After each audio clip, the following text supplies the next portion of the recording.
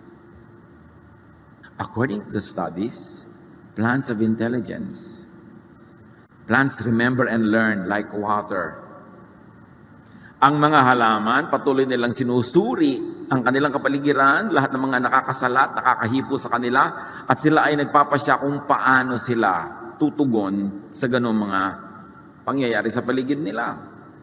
Ang ugat ng halaman, pag nakatama sa bato, ay iikutan niya yung bato hanggang makahanap siya uli ng malambot na lugar. May mga experiments sa mga halaman na nagre-respond talaga sila. Plants even respond to human words and thoughts. Kaya mga iba, kinakausap nila yung halaman, na pagkakamala mo, ay may sira pa yung kapitbahay namin. Nagre-respond sila. There were experiments, at ito sa book na The Secret Life of Plants. And among many other studies, may halaman na inilagay nila sa isang kwarto, isang laboratory, nilagyan nila ng mga pangsukat ng electrical activity at kung ano pa na inilalagay sa ulo mo pag tinetest yung brain mo. Tapos meron silang inutusan na isang lalaki, pumasok ka, tagain mong halaman. Pagpasok ng lalaki na intention niya, tagain yung halaman, na-tense yung halaman, nakita doon sa mga ikinabit sa kanya na instruments, nagkaroon siya ng electrical activity, na panic siya. Tapos nung tatagain na siya, talaga ang lakas ng galaw ng mga pambasa ng movement sa nangyayari sa halaman. Tapos sinabi nung nag-experiment na, huwag mo na ituloy, huwag mo tagain. Biglang nag-relax yung halaman, nawala yung mga reading. Pagkatapos, meron silang isang inutusan na tao, pumasok ka, kunwari tatagain mo pero huwag mo tutuloy. Pagpasok niya, hindi siya pinansin ng halaman. Alam ng halaman, kunwari lang. Diba? Sabi nga nila, don't tell secrets in a vegetable garden because potatoes have eyes and corn have ears. Of course, iba naman yun. Pero yes, nagre-react sila. Kaya nga yung fig tree, sabi ni Jesus, naku, huwag ka na sanang mamunga pa kahit kailan. Naluoy nag-respond. Nagre-respond ang lahat ng buhay na bagay. Kaya mag-ingat-ingat tayo. Plants even communicate among themselves and with other creatures like fungi and even with animals by releasing through their roots, branches, and leaves certain chemicals. Nag-uusap-usap sila. May mga studies, mga kapatid, ng isang puno na nasugatan, natumba, nahirapan, tinutulungan siya ng mga ibang halaman na natiling malusog. Yung mga roots nila nagkakabit-kabit, nagkoconnect-connect, and through the other living organisms in the soil, they help nourish a fallen tree. They help nourish a sick plant. Nagtutulungan sila, mabuti pa sa tao. Yung naaamoy nyo sa bukid pag bagong tabas ang damo, Actually, it's a chemical distress signal for plants na pag pinuputol sila, nagre-release sila ng amoy to warn the other plants around to get ready for it. At kung ano man ang preparasyon ng ginagawa ng iba, it works. Some plants like tobacco release a chemical. Pag kinangat-ngat-ngat yung dahon nila ng isang uri ng insekto, they release a certain chemical that attracts caterpillars para pumunta sa kanila at kainin nila yung insekto. Kumbaga, kinakain ako ng insekto ko, wala akong magawa kasi halaman ako, I will release a chemical na attractive sa mga caterpillar, magdadatingan sila, ay, may insect pala dito, kakainin nila insect, tumigil ang pagkat-gat niya sa dahon. Nag-iisip sila. Plants have senses and feelings, tulad nila ng makahiya. Ang makahiya, o tama, pag hinipo mo, nahihiya nga siya. Diba, dahan-dahan siya nagsasara. O, ang ganda-ganda niyan kung meron kayo sa inyong dinner table. Pero alam niyo yung makahiya, pag hinipo niyo, di sasara. Kasi akala niya may danger. Hipuin niyo ulit, wow, ang ganda. Sasara ulit. Pag inulit niyo po ulit, hindi na siya sasara. Sabi ng makahiya, nek-nek mo. Pinapagod mo lang ako. Hindi naman to talaga danger, wala. Hindi na siya sasara. Marunong siyang matuto. Hindi katulad ng iba, nakakalimang papa na, hindi pa natuto. Yung makahiya natututo, yung Venus flytrap, yan, halaman yan. Ang pagkain niya, mga insekto. So, ina-attract niya ng matatamis na mga katas. Pero ang insekto ito, pag pumasok, sumara na. Ganyan din na maraming pag-ibig, mga kapatid. Diba? Kala mo matamis, kakainin ka pala. Pero, nag-iisip yung halaman. Kung kailan siya sasara, buong-buo na ba na nasa loob ang insekto o kalahati pa lang, baka makalabas, marunong siya mag-isip. The pitcher plant. The pitcher plant has liquid inside it. Mga insect na attract, mahuhulog sila, iinumin nila, pero digestive juices na yon, the pitcher plant suddenly has lunch. Marunong silang dumiskarte. Of course, plants think to change forms. Nakita nyo yung sunflower? Kung nasaan yung sun, doon sila haharap. Yung halaman na nakaharap sa araw na nasa paso, gusto nyo torturein, paikutin nyo yung paso. O maglinis kayo, ibalik nyo na hindi nakaharap dati niyang hinaharapan. Kahit mapagod yun, babalik yun para humarap sa araw yung dahon niya. Kaya kung may nilinis kayong paso, inangat nyo, ibalik nyo sa dati para huwag na siyang mapagod na yung dahon, lingunin naman niya yung araw. Kasi yun at yun ang gagawin niya. Importante, even many plants assume camouflage. May mga halaman na nagmumukhang ibon, for whatever purpose nila yon, may nagmumukhang bato, may nagmumukhang ganyan, para sila mag-survive. Plants respond to music and other sounds. Yung mga Indian classical music, mga Vedic chants, nakakapagpalago ng Rosa chinensis. Marami mga halaman in experiment, isinabmit sila sa melodic, beautiful melody music, lumago. May mga halaman, inilagay sila sa kwarto, nagpatugtog ng rock na looy. Kasi nga halaman ayaw sa rock. Lalo't kung gulo-gulo talaga. Nagre-respond sila.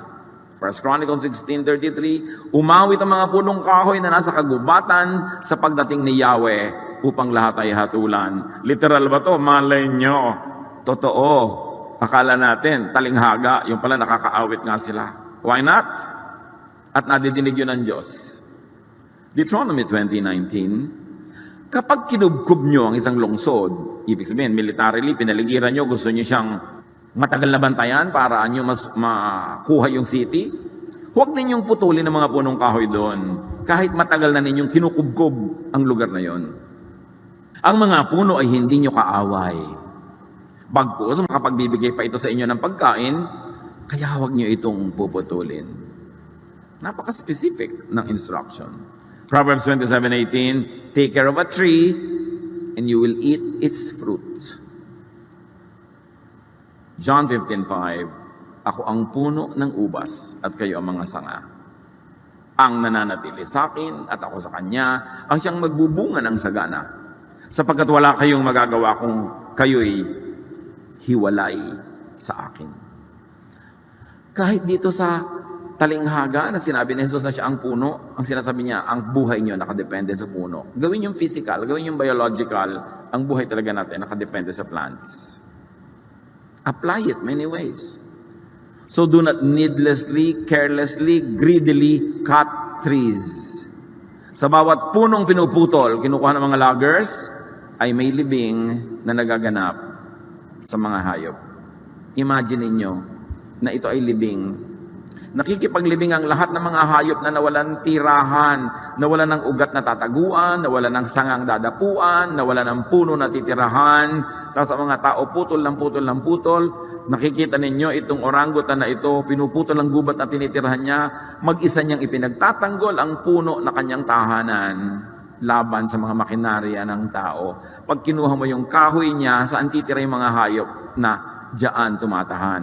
Itong napakaliit na munting nilalang na ito, pinutol yung puno niyang tinitirahan. Nung balikan niya, putol na. Hinahanap niya yung mga sanga, hinahanap niya ang pamilya niya. Nasa na? The squirrel is a symbol of so many animals that we deprive of habitat, of shelter, of home, of food, whenever we carelessly deforest our environment. Respect God. Live well as a race among many other creatures that God created. Be kind to earth. Isipin natin mga kapatid kung ano sa pang-araw-araw nating pamumuhay in practical terms ang magagawa natin para tumulong tayong alagaan itong daigdig na ibinigay ng Diyos, pigilan, kundi man lubos na puksain ang pagsira at ang pollution at palaguin natin ang lahat ng mga bagay na lumalago. Sa bawat space na pwede, magtanim kayo ng halaman kahit sa lupa, sa inyong kuko. Kailangan maraming halaman. We need, according to studies, you need 40 trees for every human being para siya makahinga ng tama. Eh kung naubos na yung trees, saan tayo kukuha oxygen? Mag-isip-isip. Pag-isipan natin mga kapatid sa ating mga araw-araw na pamumuhay, paggamit ng mga plastic, paggamit ng mga disposable, ang walang habas na pagsira natin sa ating kaisa-isang tahanan at paglabag natin sa magandang kalooban ng Diyos. Ama namin, turuan niyo po kami na maging responsible caretakers of the earth. Ipakita niyo sa amin sa bawat hakbang na ginagawa namin sa practical sa bang-araw-araw na buhay kung paano kami makatutulong at nang sa gayon maluwalhati ang iyong pangalan at kami maging tunay na matapat sa iyo sa pag-aalaga sa iyong nilalang. Pagbulay-bulayan natin ang mga ito at ituring na bahagi ng isang tunay na pagsamba sa ating Diyos.